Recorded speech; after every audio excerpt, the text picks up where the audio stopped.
si mi profesional no va a obra porque, no sé, pues, le dio fiebre, ojo, le dio fiebre por una amigdalitis y estuvo en cama 3 días, ¿ustedes creen que sería justo que me penalicen por su ausencia? Si analizamos en frío, no estuvo en obra. Y no estás en obra es igual a penalidad. Por eso les decía, el antecedente. La penalidad se aplica porque la penalidad ¿qué implica? ¿Qué significa? Que yo he incumplido. Pero el incumplimiento no solamente se representa con la ausencia del profesional, sino que yo, como contratista, he generado ese incumplimiento. Es por eso que en derecho se habla mucho de los famosos casos fortuito y fuerza mayor, que son eximentes de responsabilidad. Esa es la verdad. Son eximentes de responsabilidad, ¿por qué? Porque si bien hay un incumplimiento, este incumplimiento no te es imputable. No sé si me dejo entender. Y en la medida que tú no hayas generado el incumplimiento, no tienes por qué asumir las consecuencias de dicha ausencia del profesional. En contraposición a la fuerza mayor y al caso fortuito tenemos la diligencia. Y cuando la norma no te establece un plazo, la comunicación debe ser inmediata. Porque si yo soy empleador y veo que mi especialista de metrados no llega, y además, según mis gastos generales, tiene que estar al 100% y no llega, ¿ustedes creen que como empleadores no se preguntan qué pasó con este señor? Me queda claro que sí. Entonces, si ellos tienen conocimiento y no comunican, posiblemente le apliquen la penalidad. Lo que yo sí creo es que como no sigue siendo su responsabilidad, ojo, si ellos se van a un eventual arbitraje lo van a ganar. Porque la penalidad es por ausencia, no por no haber comunicado. ¿Me siguen o no? Entonces, por lo tanto, bajo esa premisa, si tú me penalizas, pese a que mi profesional estuvo enfermo, pero porque no te comuniqué, si me voy a un arbitraje yo no voy a ganar. Muy posiblemente. Ahora, en cuanto a tu segunda consulta, ¿cuándo yo sé que un profesional, sea el residente o no, ya no está apto, ojo, para cumplir con sus funciones? Ese es un tema exclusivamente médico. Es un tema exclusivamente médico. El Ministerio de Transportes, por ejemplo, suele pedir requisitos, un estándar muy alto para sus residentes en sus obras de carreteras, por ejemplo. Yo participé en una obra en la selva, donde mi residente era muy mayor. Era tan mayor que un día le dio una gripe y el señor falleció, en plena obra. Entonces, aquí ya es jugar netamente con el tema médico. O sea, si un médico te dice, ojo, que tal profesional ya no puede continuar en obra, yo sugeriría, porque claro, yo no soy médico, sugeriría que se acepte el cambio. Porque, como en el caso que les cuento, ¿no? El ingeniero falleció en obra. Y todo por decir, no, o sea, no te acepto el cambio porque no me genera certeza el certificado médico. Complicado, la verdad. Dígame, ingeniero. En el caso, una situación bastante particular, si el residente se ausenta en la obra y en ese periodo, sea el más mínimo 1 o 2 días, hay algún evento donde él realmente tiene que estar, llámese un vaciado, una liberación de cofrados, no sé, una actividad importante, ¿quién asume? O sea, la ley no menciona, en mi opinión hay un vacío, ¿quién asume esa inmediata responsabilidad, dado que de acuerdo al perfil establecido como contrata, el residente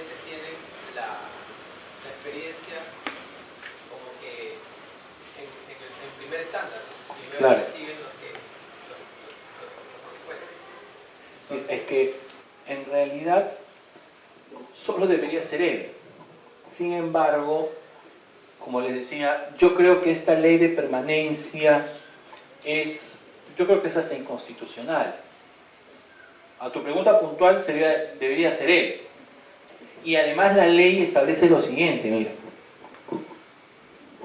En la norma anterior, recuerden que esta ley ha cambiado creo que como 4 veces en los últimos año y medio. En la norma anterior había, en la 1341, había un párrafo que te decía más o menos que podías encargar la residencia de manera temporal a un ingeniero del Estado. Pero era un artículo jamás utilizado, ciertamente.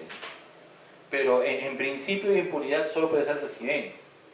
Claro, lo que suele pasar en la práctica es que el residente tiene derecho a su bajada, porque está en una obra, no sé, pues alejada de su lugar de residencia, y le encarga usualmente a su jefe de producción que habilite el vaciado o a su especialista en estructura.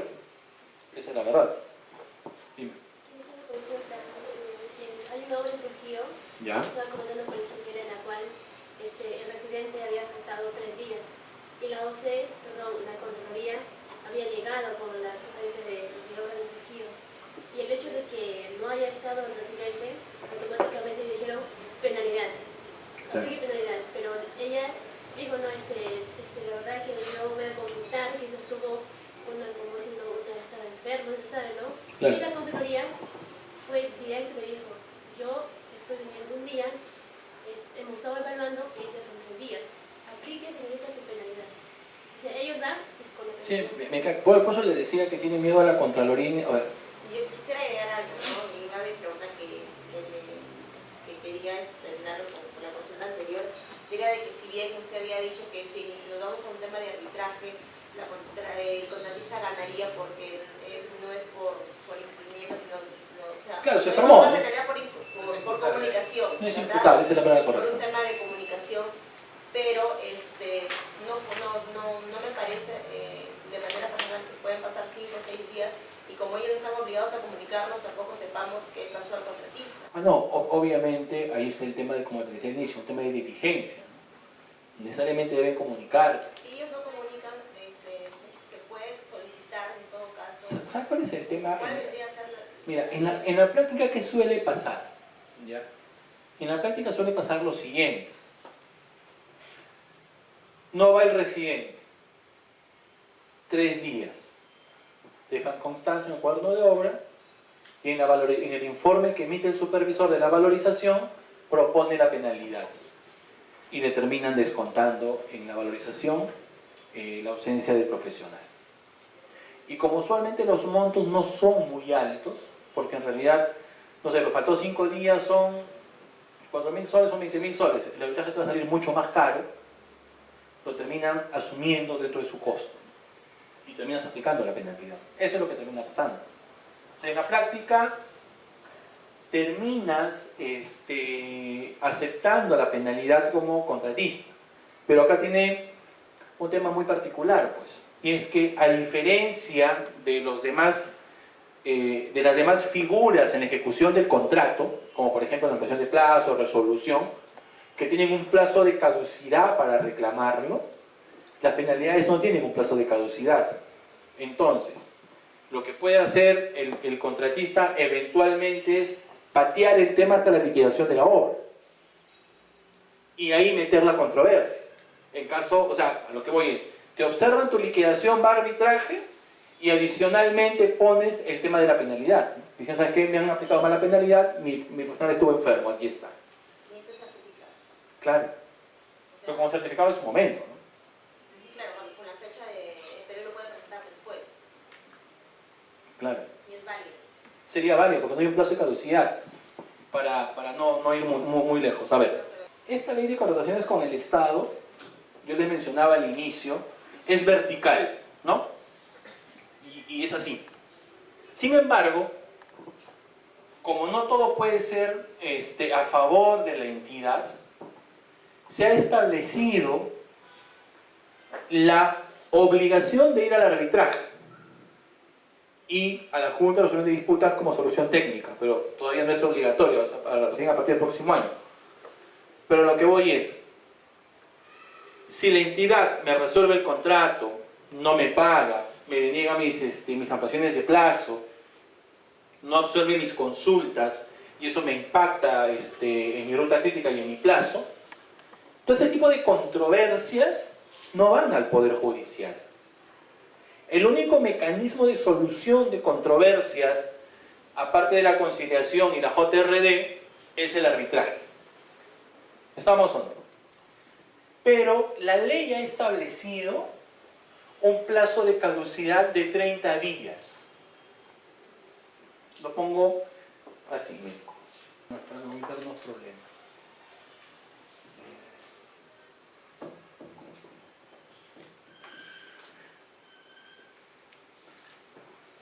Para hacerlo manejable, no tan enrevesado, ¿ya? Yo le presto dinero a Sergio, ¿ya? Primero parto de un ejemplo, para no complicarlos con el tema de jurisdicción, ¿no? Para que me entiendan el concepto, el ejemplo y después los conceptos, ¿les parece? Yo le presto dinero a Sergio y no le pago. ¿Qué puede hacer Sergio? Me demandará en el Poder Judicial, ¿no? Ante un juez para que el juez ordene que yo le pague. ¿Estamos o no? Y el mandato del juez es a nivel nacional. Y como la palabra del juez debe respetarse, se le ha otorgado al juez la famosa, entre los abogados al menos, la famosa coertio, es decir, la posibilidad de ejecutar sus decisiones. El juez dice: Miguel Rojas, págale a Sergio. No quiero. Ah, ¿no quieres? Banco, por favor dime sus cuentas. Y el banco está obligado a darle las cuentas que tengo yo al juez para que me embargue. Registros públicos, su listado de bienes. Ah, su listado de bienes. Sergio, aquí está. ¿Sobre qué te cobras? En buena cuenta pasa eso. Dicho de otra manera, el juez soluciona los problemas de los particulares, ojo, porque la ley le reconoce jurisdicción. Dicho de otra manera, la jurisdicción es la potestad que le da la constitución política a los jueces para solucionar los conflictos particulares. Y el juez autoriza que Sergio vaya a mi casa con policías y se mete y se lleva mis cosas, porque se garantiza el cumplimiento de su decisión. El Poder Judicial es un poder del Estado. ¿Me siguen o no? Entonces, esta posibilidad de solucionar controversias también existe cuando contratamos con el Estado, pues. ¿Por qué? Porque el Estado muchas veces comete abusos. Y si bien contrata en un plano de verticalidad, el mismo Estado, la misma ley dice: ok, el contrato es vertical, pero cuando haya problemas, para que no haya abusos, hay el arbitraje para que haya un plano de igualdad.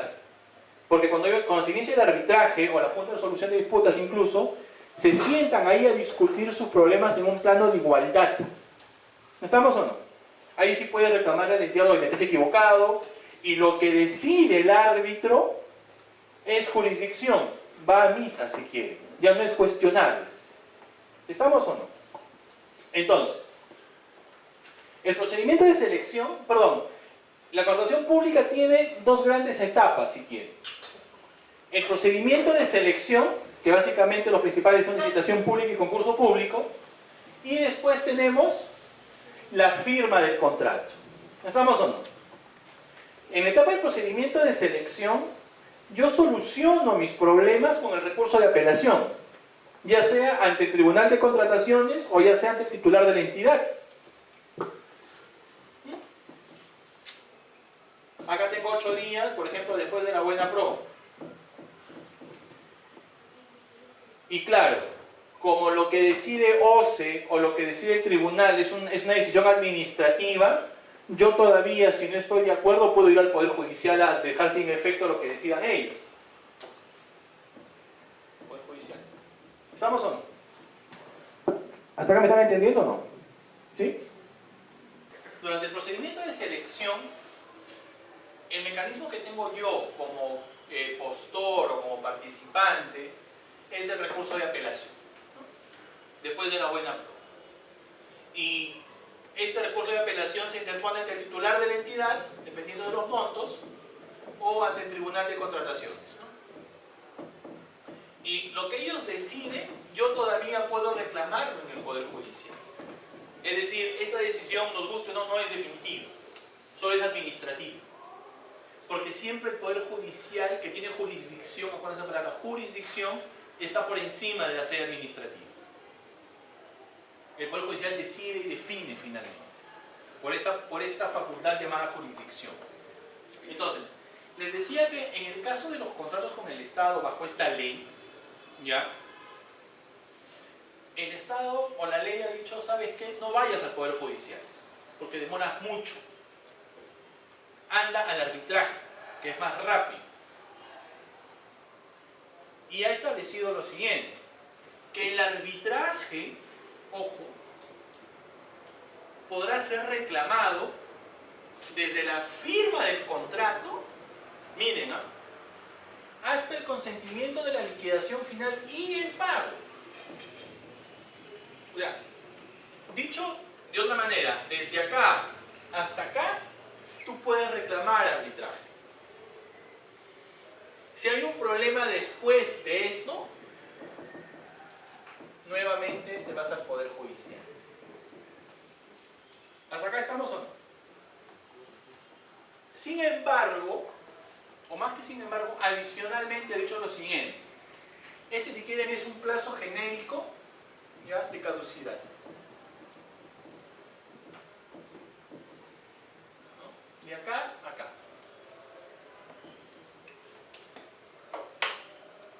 Pero adicionalmente ha dicho lo siguiente. En algunos supuestos, por ejemplo, nulidad de contrato, ampliaciones de plazo, resolución de contrato y otros más, tienes 30 días hábiles desde cuando aparece el problema para ir a arbitraje.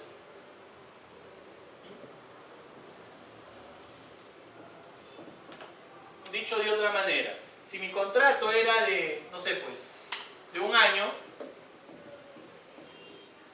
y la entidad me resolvió el contrato en el mes 6, yo tenía 30 días hasta acá para pedir el arbitraje.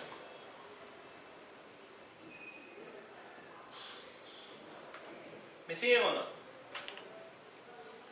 ¿Estamos o no? O sea, ha dicho, en buena cuenta, desde la firma del contrato hasta la aprobación de la liquidación final y su pago, en ese lapso de tiempo, si hay problemas, tú vas al arbitraje. Pero adicionalmente, para acciones específicas, le ha dado 30 días. Para la nulidad, ampliaciones de plazo, resolución de contrato, por ejemplo. Y claro, si es que yo no reclamo dentro de los 30 días, yo pierdo mi derecho. Y esa plata nunca más la vuelvo a ver, literalmente. Porque la caducidad, ¿qué es? La caducidad es una sanción legal por el plazo del tiempo, por el paso del tiempo, perdón. Es decir, la ley, pierdes tu derecho a reclamar porque no lo hiciste en el plazo oportuno, en el plazo que debías. ¿Estamos? Caballero, ¿y ese plazo desde cuándo comienza a correr específicamente? ¿Cuál? El plazo de los 30 días. Ah, muy buen punto. Gracias por lo, caballero, de nuevo. Desde que te notifican la nulidad, la denegatoria de ampliación de plazo o la resolución de contrato. Dicho de otra manera, desde cuando te notifican la resolución que deniegan tu pedido. Sin embargo, cuando hablamos de penalidades, ¿ya?, la ley no te establece un plazo de 30 días. La ley no amarra cuestionar la aplicación de penalidades a un plazo específico.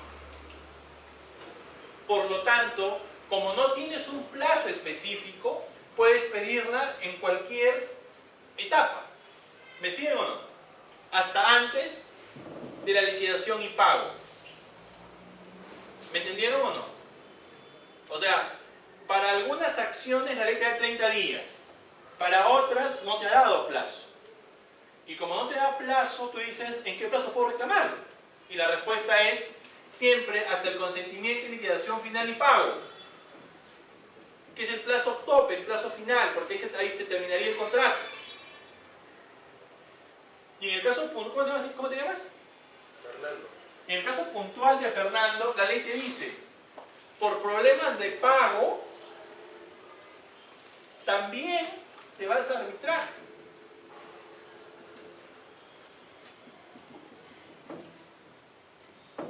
En este caso sería una devolución de tu fondo de garantía.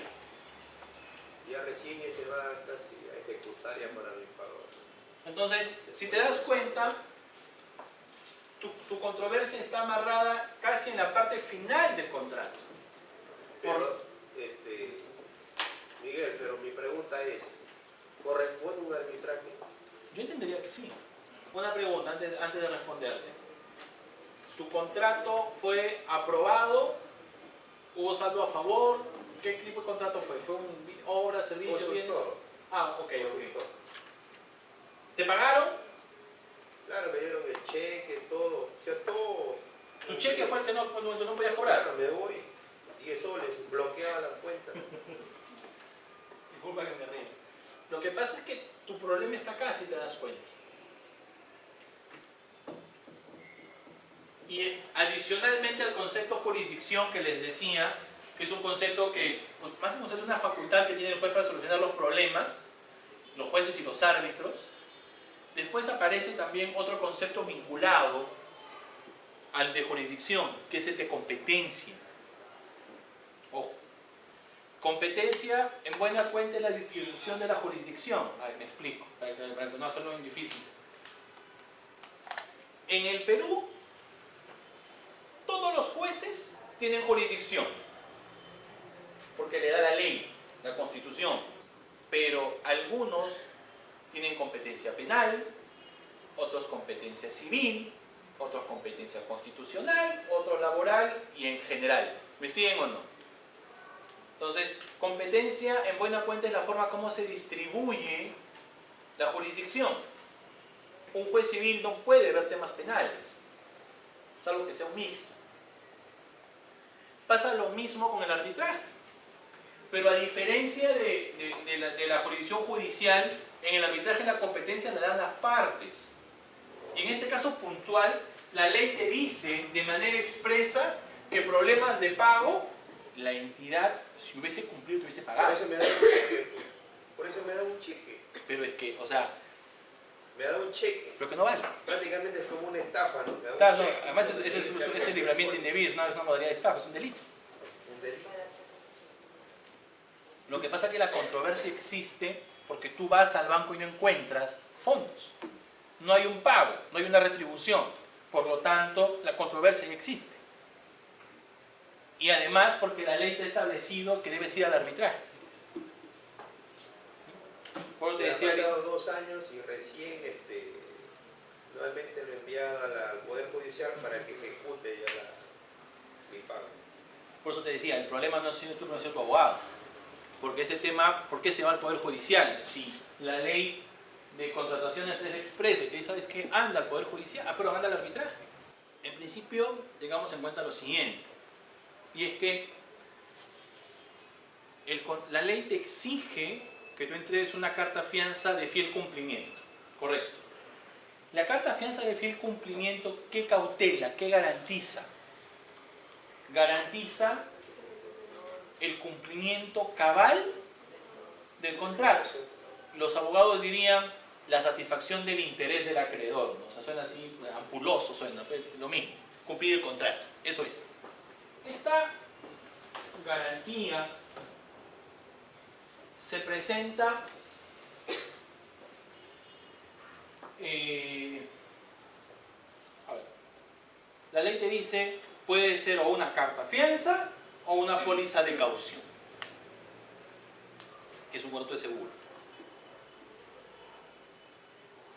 Pero cuando el procedimiento de selección sea una adjudicación simplificada, es un monto menor, tengas una pyme, el plazo contractual sea mínimo de 60 días y hayas previsto mínimo 2 valorizaciones en la ejecución del contrato, te permiten que no sea una carta fianza o una póliza de caución de fiel cumplimiento, sino un descuento de una valorización. Perdón, el descuento del 10% de tus valorizaciones. Exactamente. Correcto. Prorrateado para garantizar siempre el 10% de tu monto contractual. Correcto. En el caso puntual de la ingeniera, lo que entiendo es que pese a que se ha cumplido con estos requisitos para que sea un descuento del 10%, perdón, para que sea, claro, para que sea un descuento del 10% de su valorización, en su contrato dice que es una carta fianza. ¿Correcto? Sí, ahí ha habido un error, seguramente en el área legal al momento que han elaborado. Han chancado ahí encima de él. Y obviamente está ahí, pues, al final, al momento de valorizar, al momento que se ha revisado, pues se nota, pues, ¿no?, el error que ha habido. Entonces, la consulta es el supervisor o es el contratista o quién tendría que solicitar que el contrato se cambie esa cláusula porque es errónea, ¿no? Hay un documento que ellos han presentado, ¿no? Ya, interesante. Miren, en realidad, quien debería solicitar, lo que debe pasar es que firme una adenda para precisar la forma de descuento. Lo que pasa es que estas normas que permiten no sacar fianzas, sino ayudar a que te descuenten, básicamente busca fomentar el desarrollo de la actividad de la pequeña, mediana y microempresa. Esa es la verdad. Porque sacar fianzas bancarias tiene un costo relativamente alto.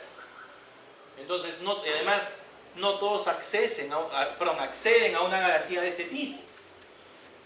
Entonces, lo que le corresponde es al contratista ejecutor de la obra, ¿ya?, ni siquiera el supervisor, porque no participe en esto el supervisor, pedirle a la entidad que, habiendo cumplido con los requisitos del artículo, se firme una adenda, ya precisando que a él se le va a descontar mensualmente un porcentaje de su valorización y no va a entregar una carta fianza. Esa es la verdad. Pero lo que pasa es que en este problema el contratista ha firmado el documento, no lo ha observado, ¿no? Hasta el momento no dice nada, creo que hasta ahorita creo que no le he encontrado, por así decirlo, entre comillas, ¿no? Entonces la supervisión, como sabrán, la valorización tiene que revisar, ¿no? Y al momento de revisarlo obviamente tiene que ver los deductivos, no los adicionales, todo en competencia. Entonces, ¿qué se coloca ahí?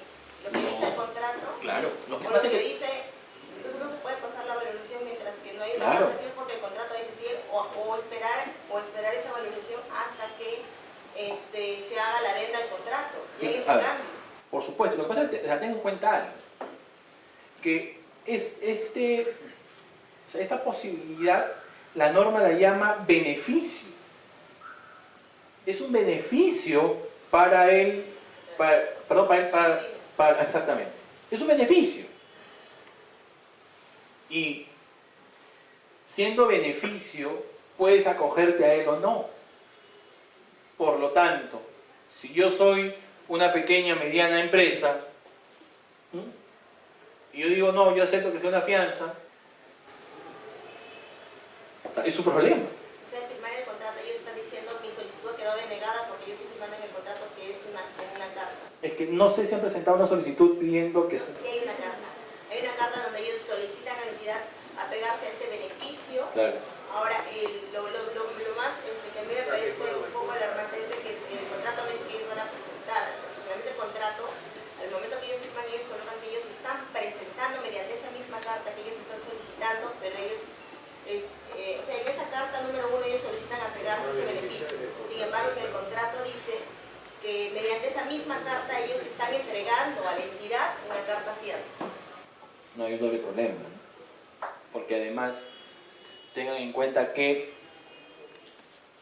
el problema es más complicado si te pones a analizar que Para la firma del contrato, ¿tú qué necesitas? Contrato de consorcio, en caso de entidades consorciadas, facultades del representante legal de la empresa, tu garantía de fiel cumplimiento, ojo, tu CCI y acreditar el cumplimiento de tu calificación profesional y técnica. Es lo que dice la ley. Entonces, si tú no te has acogido o te has acogido y has firmado después un contrato indicando que has entregado una garantía cuando no lo has hecho, hasta alguien por ahí podría decir que el contrato es nulo. Claro, porque...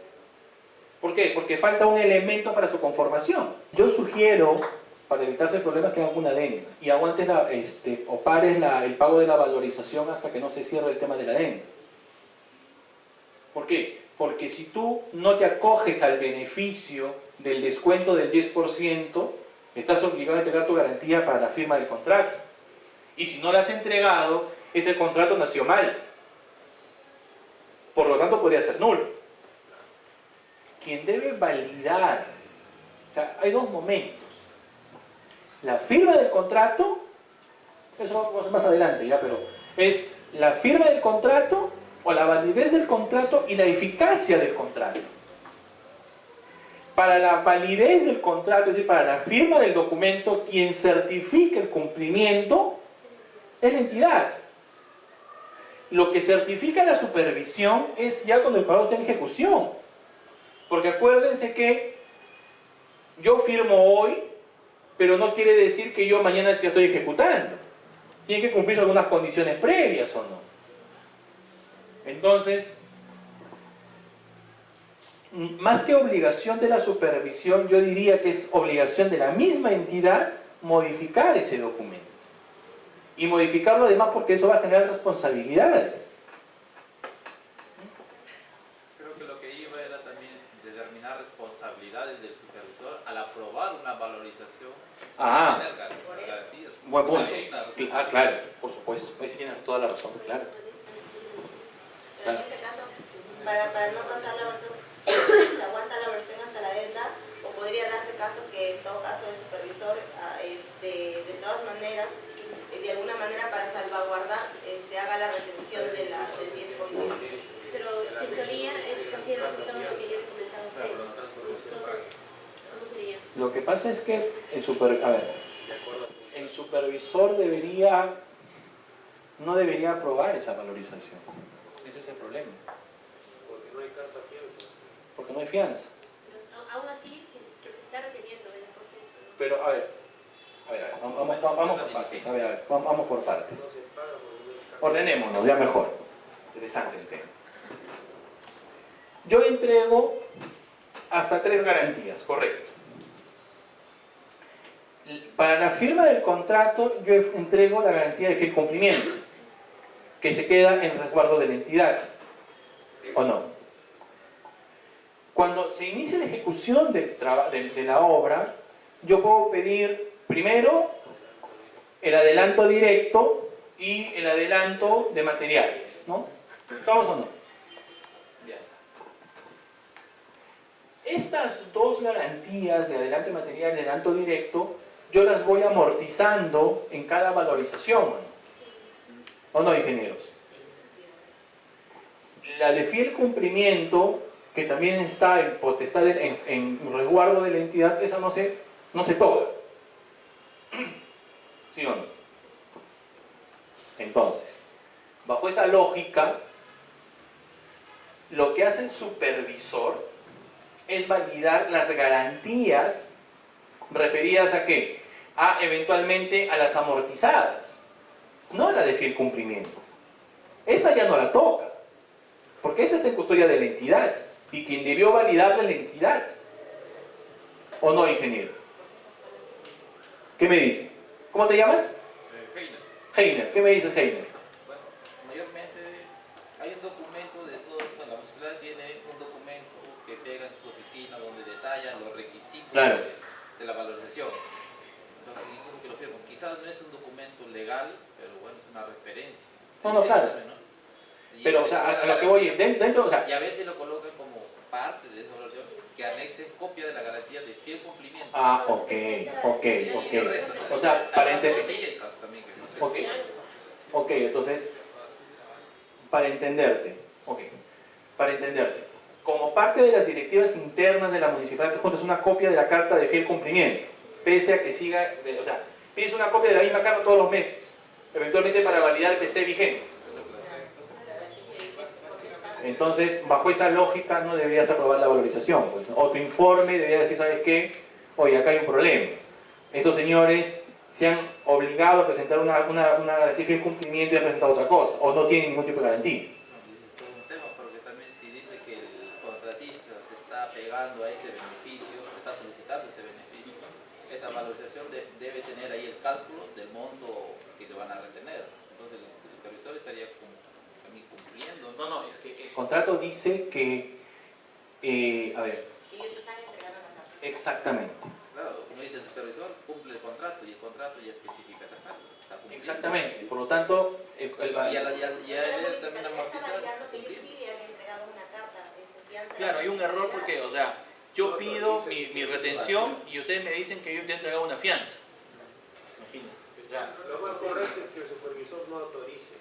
por eso, es que justamente he dicho eso. A ver, yo sugiero que el supervisor no autorice, porque obviamente hay un tema de responsabilidad, porque no se está cumpliendo el contrato. Eso se corrija con la adenda. Exactamente, de todas maneras con una adenda. Perfecto. A ver, ingenieros, arquitectos, por favor. Hay un tema que quedó en el tintero que me gustaría mencionar, y es el siguiente. Hemos quedado que las penalidades necesariamente implican un incumplimiento imputable, es decir, atribuido. De hecho, los abogados irían un poquito más allá y dirían, es penalidad aplicable cuando el incumplimiento sea por dolo o por culpa. Ojo, por dolo o por culpa. Dolo entiéndase como el incumplimiento deliberado, es decir, yo sé que tiene que estar mi residente en el proyecto y yo me da igual e incumplo. Y la culpa entendida como negligencia. Ojo, culpa no en el sentido de responsabilidad, él tiene la culpa, no. Entendida la culpa como negligencia. Es decir, yo sé que debe estar mi residente en obra, pero creo que no se dé cuenta, pues, ¿no? O sea, juego un poco con mi suerte, si quiere. Entonces, pero siempre que hablamos de incumplimiento, les decía, de penalidad, hablamos necesariamente de un incumplimiento. Y las penalidades pueden ser de diverso tipo. Penalidades por atraso, ¿ya? Que máximo tiene un 10%, correcto.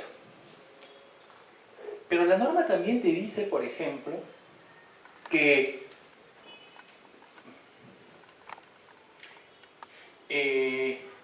no, me estoy adelantando a resolución. Entonces, quedamos que la penalidad por atraso es del 10% y también hay otro tipo de penalidades. Pero miren esta penalidad que se ha agregado en esta ley vigente, bueno, la ley vigente este año.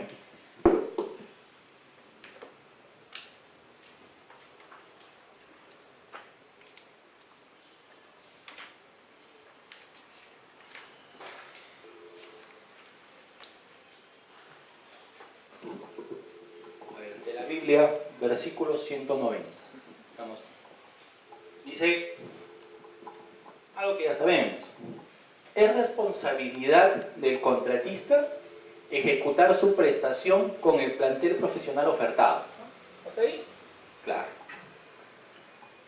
Cuando los postores presenten dentro de su oferta como personal permanente a profesionales que se encuentran laborando como residente o supervisor en otras obras, estas ofertas deben ser descalificadas, es un tema importante también. A ver. Ya está. Versículo 190.2. Dice: cuando los documentos del procedimiento de selección establezcan la acreditación del plantel profesional clave para la suscripción del contrato, esto es importante, ¿por qué? Porque ahora tú presentas tus profesionales solo para la firma del contrato. Ya no los presentas en la etapa de procedimiento de selección. Ojo, los presentas para la firma del contrato. Y te dicen, ¿no? cuando los documentos del procedimiento establezcan la acreditación del plantel profesional clave para la suscripción del contrato, el contratista inicia y ejecuta su prestación con dicho personal, el cual necesariamente permanece como mínimo 60 días calendario desde el inicio de su participación en la ejecución del contrato o por el íntegro del plazo de ejecución si la obra es menor a los 60 días. El incumplimiento de esta disposición acarrea la aplicación de una penalidad no menor a la mitad de una UIT ni mayor a una UIT por cada día de ausencia del personal en la obra. La aplicación de esta penalidad solo puede exceptuarse en los casos de muerte, invalidez sobrevenida e inhabilitación para ejercer la profesión. A ver, en buena cuenta dice lo siguiente: el contratista tiene la obligación, ¿ya?, de ejecutar la obra con el personal clave, con el personal propuesto en su oferta. Hasta ahí me queda claro. Y te dice adicionalmente lo siguiente: te dice, estos profesionales deben estar mínimo 60 días en obra. Si no están los 60 días, por cada día de ausencia te voy a poner una penalidad de media o una UIT, que hemos dejado que está 4.200 por una UIT, ¿verdad? Más o menos. ¿Me lo pueden confirmar, por favor?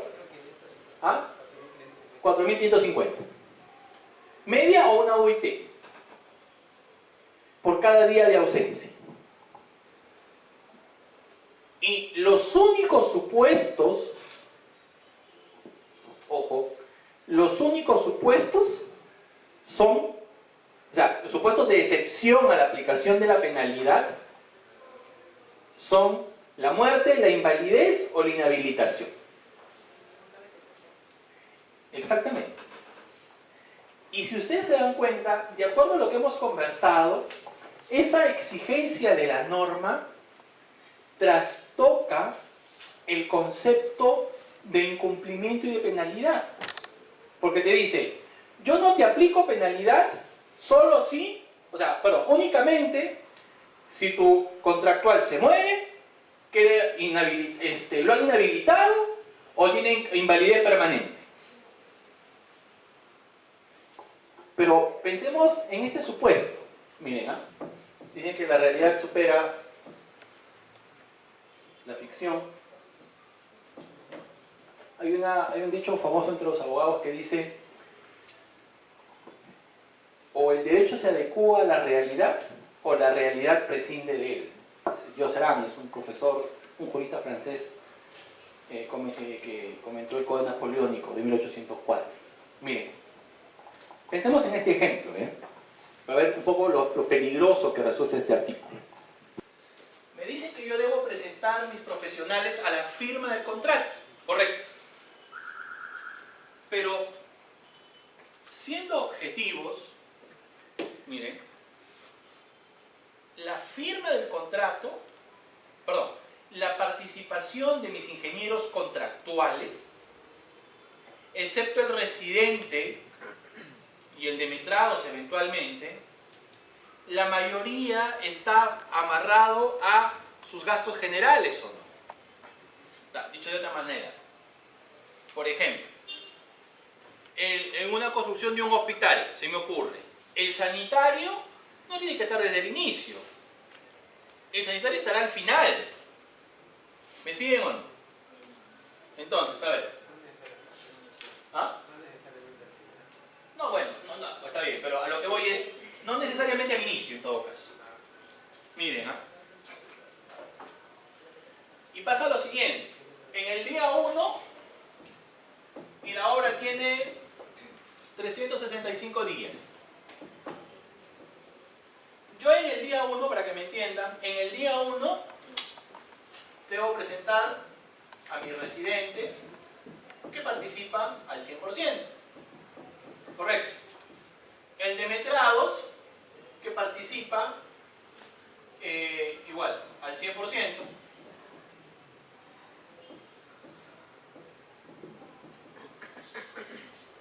tengo, para no ser muy larga, al sanitario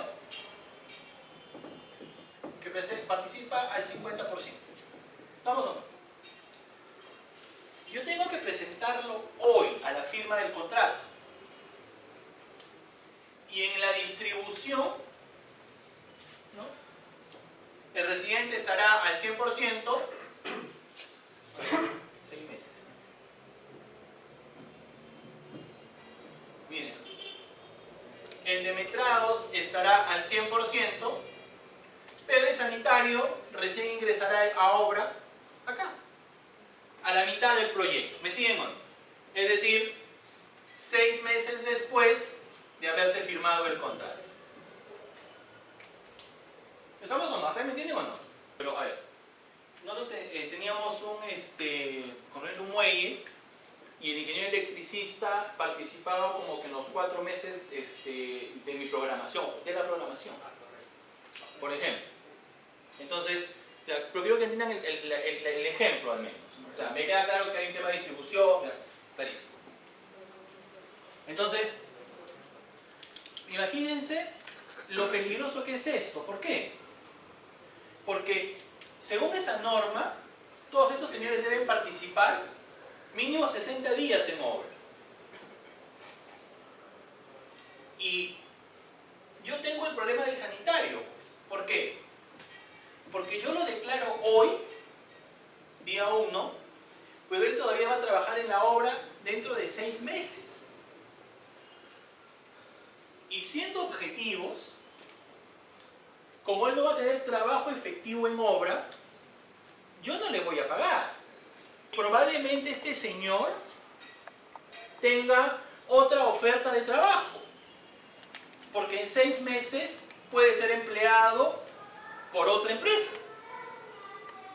Y probablemente yo no cumpla a los 6 meses con este sanitario, sino ya no será Sergio, sino será Fernando.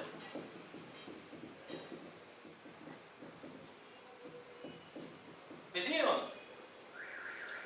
¿Por qué? Porque su participación en obra se ha pateado 6 meses después de iniciar el proyecto. ¿Me siguen o no?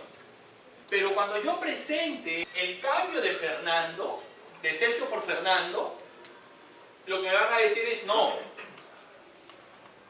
Ojo, tú debes garantizar que quien ingrese al proyecto sea Sergio, porque él fue tu profesional contractual. ¿Me deciden o no? ¿Me entienden hasta acá o no? ¿Entienden o repito? No se entiende. Ya. ¿Perdón? No, hasta ahí el ejemplo está entendible, igual al final quisiera hacer una consulta. Perfecto, esa es la idea. Entonces, ¿qué te dice la norma? La norma te dice, tus profesionales declarados para la firma del contrato deben estar mínimo 60 días en el proyecto, excepto se mueren, invalidez permanente o lo hayan inhabilitado. Pero en la práctica, por la forma de mi programación, el profesional no va a estar pues los primeros 6 meses y yo voy a estar como empleador amarrado a un profesional por temor a que me penalice. Porque lo que me van a decir es, está ingresando a obra una persona distinta y según el reglamento debía estar el que tú declaraste para la firma de tu contrato. Y como esa persona no ha estado ningún día, yo te pongo los 60 días de multa. ¿Me siguen o no? Ese artículo a criterio mío es muy peligroso. Porque no todos, ojo, los profesionales contractuales participan en la obra desde su inicio. Sino va a depender de las especialidades y la programación que se efectúe. Y claro, la única forma que no me penalicen es que mande a matar al sanitario, ¿no? Imagínense. ¿Estamos o no? Además, hay un tema adicional. Yo no puedo impedir que mi profesional, ojo, acepte una mejor condición de trabajo. porque es así. Somos profesionales. Si yo contrato a Sergio, no hay que hacer, te voy a pagar 10.000 soles mensuales porque seas especialista en mi obra. ¿Cómo te llamas? Heiner, perdón. Y aparece Heiner y dice, ¿sabes qué, Sergio? No, yo te pago 20. ¿Se va a ir o no? Obvio que va a renunciar y se va a ir. Y la pregunta es, que él renuncie en ejercicio legítimo de su derecho de trabajo, porque el derecho de trabajo no solamente es gozar de un derecho que termina satisfacer tus necesidades básicas, sino la posibilidad de renunciar cuando tú quieres. Porque esa es la verdad. En la posibilidad de renunciar a tu derecho de trabajo, perdón, a renunciar a un trabajo, es parte de tu derecho legítimo de trabajo. Sergio ejerce su derecho legítimo de trabajo, se va a otra empresa y a mí me sanciona. No sé si me dejo entender. O sea, son dos supuestos distintos. Primer supuesto, 6 meses después, cambio de persona. Segundo supuesto, 60 días, ojo, y él a los 15 días le ofrece un mejor trabajo. Los días que él no esté me van a penalizar. La pregunta ¿es un incumplimiento mío? No. O dicho de otra manera, ¿es un incumplimiento que me es imputable? No. Y no me es imputable porque Sergio ejerce su derecho legítimo al trabajo. Que creo haríamos cualquiera de los que estamos acá, ¿o no? ¿O no harían eso? Obviamente. Entonces, si nos damos cuenta, esta norma, al limitar las posibilidades de exoneración de penalidad, lo único que está haciendo es sancionando inadecuadamente al contratista. Primero porque lo obliga a amarrar a un profesional que no está programada, para un profesional, obliga a amarrar a un profesional cuya participación aún no está programada, o está programada con posterioridad. Y segundo, prohíbe o limita el derecho de trabajo. Esa es la verdad. Es por eso que les decía que al inicio trastoca los conceptos de penalidad de esta norma. Porque a criterio mío la realidad la va a superar enormemente. Cuando yo vaya a los 6 meses a presentar a otro sanitario para que cambie, me van a decir penalidad. ¿Y ustedes creen que sería, no sé si justo, pero sí correcto, al menos conceptualmente hablando, la aplicación de penalidad? No. Porque yo no estoy incumpliendo.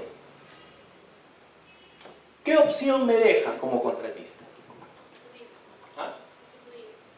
Sustituir según el artículo 190.4. A ver. Dice. No pues, pero a ver, ten en cuenta algo. La sustitución, a ver, si te das cuenta, te dice el 90.2 se complementa con el 90.4. En ningún momento te dice el 90.4 que la sustitución corresponde antes de los 60 días.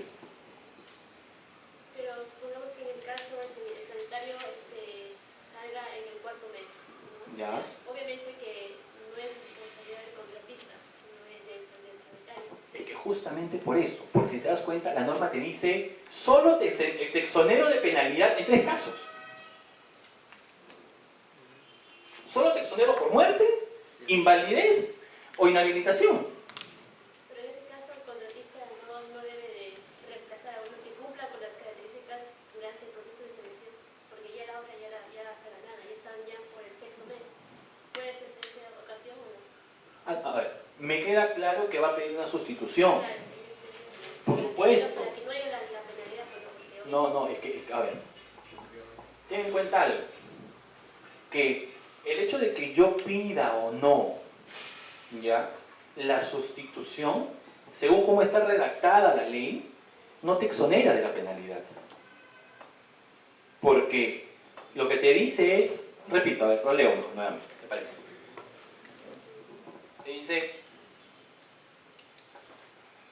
El contratista inicia y ejecuta su prestación con dicho personal contractual, el cual necesariamente, ojo, necesariamente permanece como mínimo 60 días calendario. Necesariamente igual obligatoriamente. Permanece como mínimo 60 días.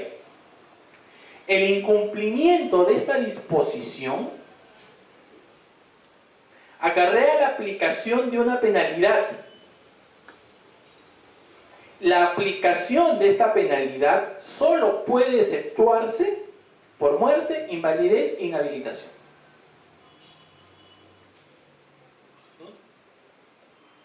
Si te das cuenta, está cerrando el tema. Me queda claro que si el personal no está en obra vas a pedir sustitución. Un poco para ordenar un poco la idea para poder llevar la ilación del ejemplo. Por favor, dale. ¿No? Estamos hablando primero de los profesionales ofertados, ¿no? Inicialmente, contractualmente, ¿no? Profesional contractual. Y lo primero que estamos hablando es de que estos mínimamente tendrían que quedarse en obra 60 días. Correcto. Pasado este plazo, nosotros podemos pedir un cambio de profesional, claro, sin la penalidad respectiva. Exactamente. ¿Verdad? Esa es la figura. Claro. Ok. Entonces creo que ahí ha habido un... Ok. No, claro. Lo que pasa es que... me pareció correcta la precisión. Lo que pasa es que en algunos casos, como el mencionado del sanitario, él ni siquiera va a estar en obra. No va a estar sus 60 días en obra. ¿Cómo hacemos ahí, ingeniero?